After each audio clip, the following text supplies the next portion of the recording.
Сәлем достар, баршаларыңызға қайырлы күн. Бүгін біз сіздермен бірге осы видеороликте шұжықтан жасалған нанды бәліштің рецептісімен сіздерге бөлісетін боламын. Сіздермен бірге Әсел Алшы Оразқызы менің рецептіммен жасап көруге сіздерге кеңес беремін. Өте жұмсақ, керемет болып шығады, тіпті сөзбен айтып жеткізу мүмкін емес. Алдыңғы видеороликтерді қарап отырсаңыздар, мен осы бургердің нанын өзім қолдан жасаған болатынмын. Және де одан менің отбасыма барлығына бір-бірден жасағандықтан менде қамыр артылып қалды. Мен содан осындай сосиска жасаймын деген ой болды. Және де осыны жайып алдым жақсылап.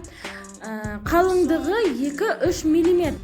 Енді біз осы қамырымызды ұзын-ұзын етіп кесіп аламыз. Ені 3-4 см болса жеткілікті. Ал егер де одан да жұқа етіп жайып, қызып тұрған майда пісірсеңіздер болады.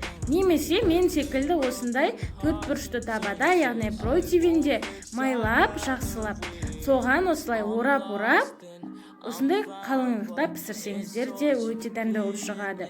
Майға қуырғаннан осы пеште пісірген өте жақсы деп ойлаймын.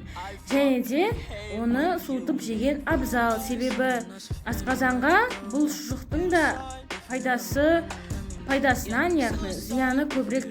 Сондықтан достар, сіздерге кеңесім суытып жеңіздер, және де осындай қалыңлықта жасаңыздар. Сонымен қатар достар, сіздерге тағы да бір ақпаратым бар. Менің инстаграм парақшама тіркеліп қойыңыздар, Әсел Алшы Оразқызы. Егер де осы рецепттің, яғни осы нанның рецептісін таппай жатқан болсаңыздар, описанияда қалдырамын.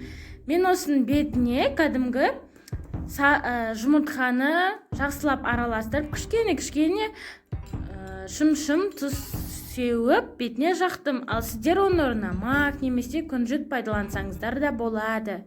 Өте керемет болып шығады. Сіздерге 100% гарантиямен айта аламын. Өте керемет болып шығады. Жасап көріңіздер менің рецептіммен. Достар, және де осы видео ұнаса, сіздерге лайк басып тіркеліп кетіңіздер. Сіздермен болған Әсел Алшы Оразқызы. Лайк басып тіркелуді, және де өздеріңіз жасап көрген болсаңыздар, қандай болғанын пікірге жазуды ұмытпаңыздар. Ас болсын!